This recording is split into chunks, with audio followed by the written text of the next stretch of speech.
Bonjour, aujourd'hui je vous invite pour une méditation été. Regardez ces simples dispositions. Cérémonie accompagne toujours l'encens, parce que pour le chinois, l'encens et le thé sont associés ensemble.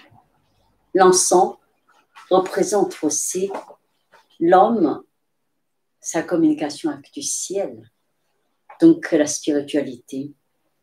L'encens, ça inspire l'esprit invisible qui est connecté de l'au-delà. L'univers du thé, c'est tout un univers qui est imprégné dans la culture chinoise, la culture de l'Asie. La culture chinoise sont basées sur le thé parce que le thé reflète c'est l'univers nature par la quintessence des feuilles de thé qui a inspiré les jardins chinois, la terre fertile, le brouillard, le vent pur, la nature dans son côté beaucoup plus écologique, magnifique. Donc, différentes thés poussent dans différentes terres fertiles. On dit que yi fang shui tu, c'est-à-dire l'eau et la terre d'un endroit nourrissent et toute la culture. Mais où pousse le vrai thé? C'est là qu'il y a la vraie culture du thé, c'est respect profond avec la nature. Et quand on observe différents thés, il est imprégné avec cette odeur profonde de la terre, de toute la nature qui nourrissent. Aujourd'hui, j'ai envie de vous présenter le thé pu'er. Pu'er, c'est P-U-E-R. En français, parfois, on l'ajoute H. C'est un thé noir qui pousse dans le plateau de la province du Yunnan, qui se trouve à sud-ouest de la Chine, entre le Tibet à l'ouest et Vietnam Laos au sud. Donc, dans cette zone magnifique qui l'altitude dépasse de 2000 mètres, dont le thé pu'er pousse au sud de cette province, dans la forêt tropicale.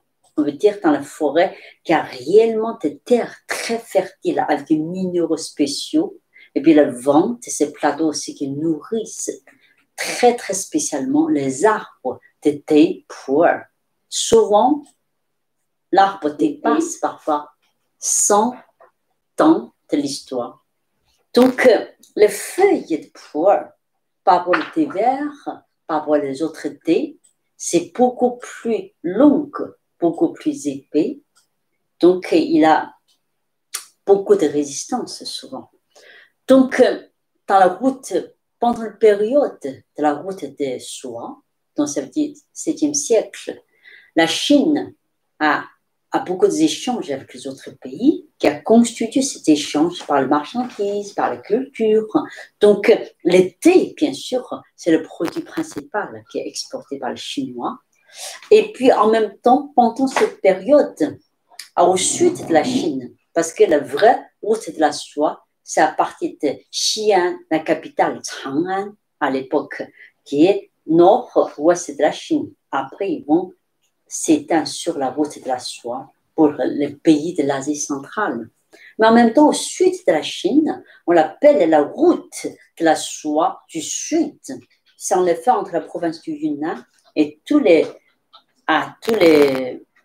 pays comme le Birmanie, comme Laos, comme tous ces pays, jusqu'à l'Iran, ils ont ils ont développé les routes de la soie, beaucoup d'échanges, beaucoup de bandes, aussi beaucoup de mafia et beaucoup de commerce qui s'est fait. À l'époque, le pu'er a été exporté par les groupes de gens qui cherchaient leurs marchandises sur les cheveux. Donc, ils ont marché des mois, un an, jusqu'au pays lointain pour vendre le thé.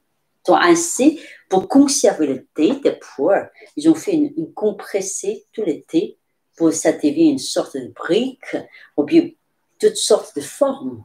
Donc, on sait que pu'er, souvent, c'est compressé soit comme un gâteau, comme la lune, à toutes sortes de formes. Aujourd'hui, vous avez Maître Wang Yun, avec qui on a collaboré depuis 5 ans. Il fait même le pu'er sous la forme de chocolat, ils sont ouvrir, c'est le thé. Donc, tous les pu'er sont compressés. Après, il faut le temps pour diffuser les feuilles qui imprégnées dans l'eau pour que l'odeur sorte. Donc, souvent, le thé, il est compressé. Ça, c'est la forme la plus raffinée parce qu'on peut le consommer tout de suite. Donc, pu'er contient beaucoup de bienfaits pour la santé. En l'Occitan, en France, on connaît, c'est déjà qu'il est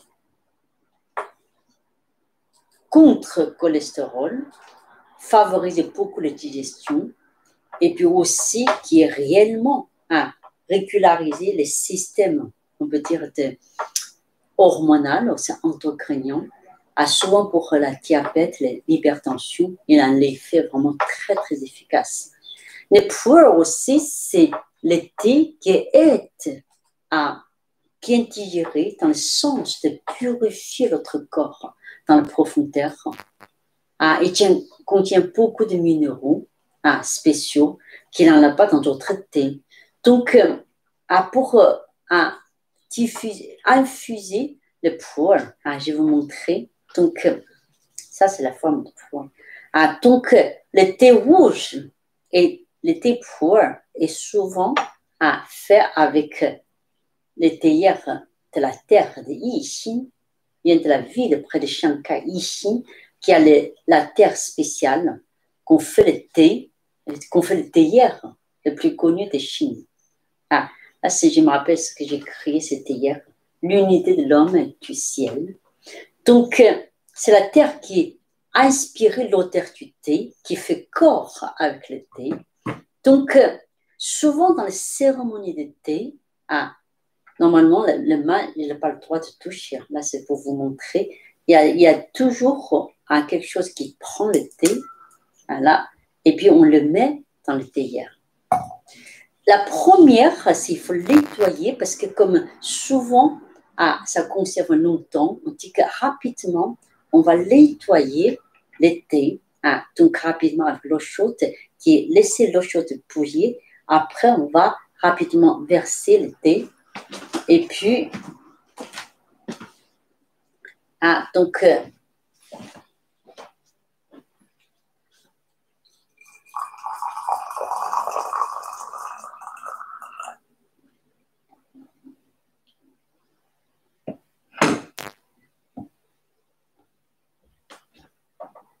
à la première cérémonie, on dit qu'il faut laisser le thé, nettoyer le thé.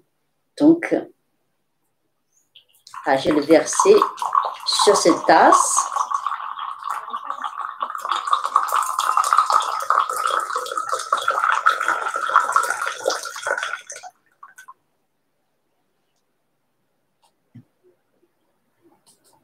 Donc, souvent, ça c'est une tasse, on va voir, il va équilibrer différentes infusions du thé. Donc, au début, il faut que ça communique les yin et yang. Et puis après, on peut ramener quand il a 5 invités, c'est 5 tasses. Quand 2 invités, 2 tasses. Donc, il faut nettoyer aussi les théières.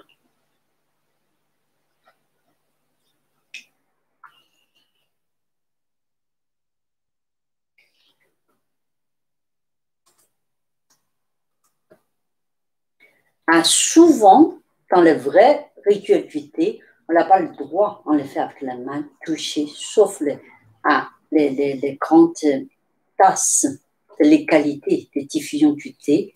On prend la pince du thé pour prendre la tasse, réchauffer. Non seulement on nettoyait les cœurs, nettoyer le poussière et surtout aussi contient la chaleur. Donc, il faut verser et la tasse est nettoyée.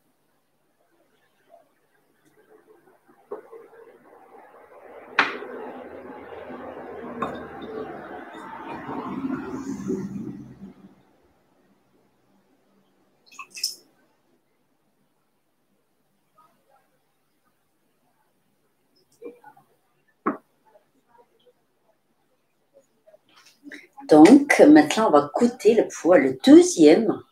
Souvent, infusion. Donc, les feuilles commencent à épanouir. Après avoir lavé les feuilles,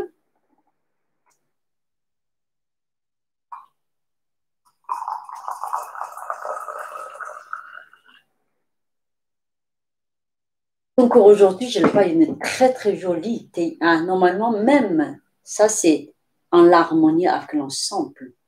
Dans la façon qu'on versait à l'eau dans le théière, c'est souvent le maître du thé comme maître du qigong de tai chi. C'est cette maîtrise. On sent l'eau jusqu'au bout, le qi, jusqu'au qu'il arrive au fond de théière pour faire danser les feuilles.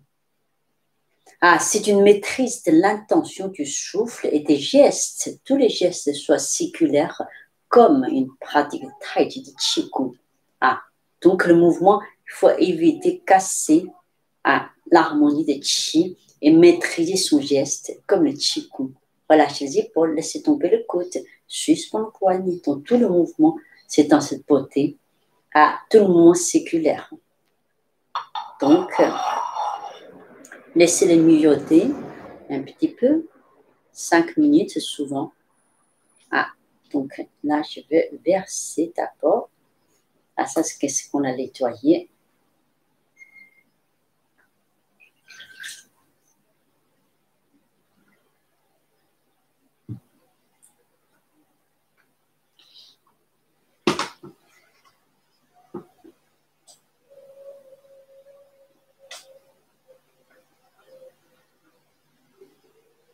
L'eau imprègne les feuilles. C'est toute une transformation aussi chimique qu'elle était ici de sortir le meilleur de lui-même.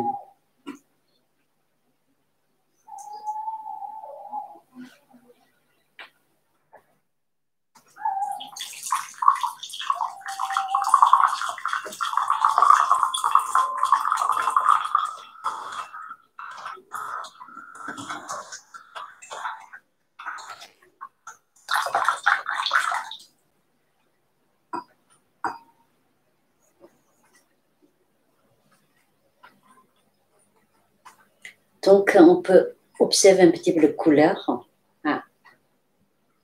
Donc, là, c'est les couleurs de thé pour. Je pense qu'on peut infuser encore là, infuser encore 3 minutes. Vu que le deuxième voix, c'est beaucoup plus foncé. Mais ça, c'est déjà le début des jolies couleurs. Donc,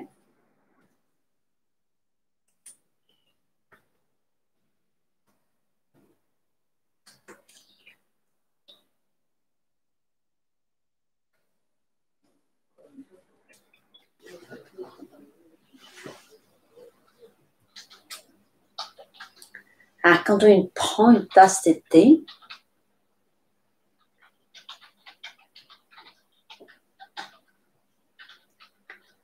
donc la façon qu'on tient la tasse, ceinture majeure en bas, l'index et le pouce, et sentez d'abord le thé.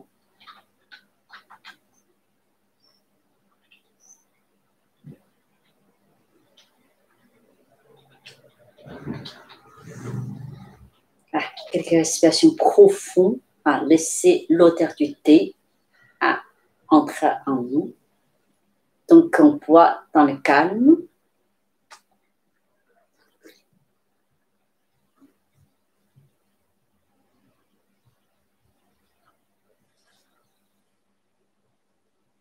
Ne pas presser d'avaler le thé. Laissez-le imprégner dans la bouche, dans la langue, derrière.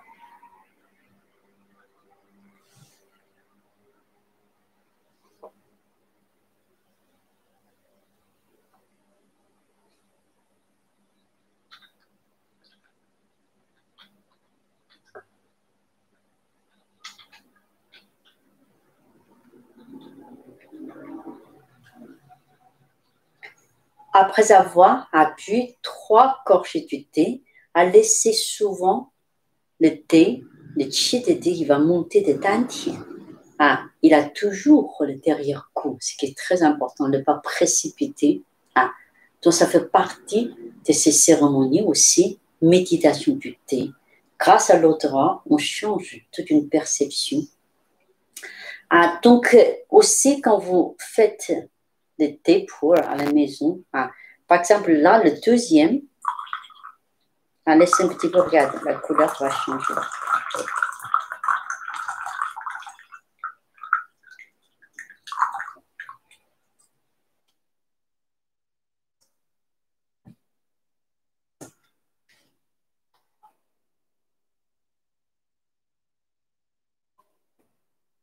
Je vais vous faire regarder. Souvent aussi, petit à petit, la différente infusion va mélanger son couleur pour avoir le goût de l'égalité. Donc, après, on va resservir.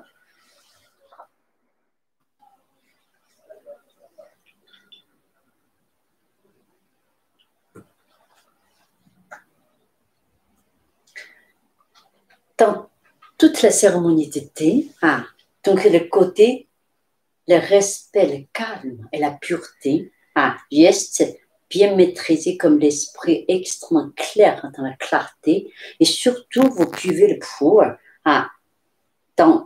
après le repas, on bu 3 fois par jour comme vraiment une boisson de santé, et surtout entrer dans l'état méditatif que je conseille à tout le monde. Tout ce que suit mon enseignement, je pense que la cérémonie de thé, la méditation de thé, dans un coin d'une maison calme, qui a plus de communication de chi avec vous-même, à installer la petite tasse de thé, c'est pour goûter le thé dans le raffinement, c'est pas boire du thé. Dans le théière, et puis aussi la tasse pour mélanger le thé, et puis tout le service, soit dans une beauté de l'harmonie. Souvent, si on a le temps, on va allumer l'encens avant. Après, c'est une introduction à la méditation, et c'est une introduction aussi de dialoguer avec soi-même. Je pense que la cérémonie de thé, en effet, il fait partie dans toute la voie de pratique de Qigong, de Tai Chi, des arts martiaux, et toute la voie de spiritualité. Donc, je continue toute cette connaissance dès que j'ai le temps. Donc, j'espère que vous avez partagé un moment vraiment dans le calme méditatif avec moi. À très bientôt.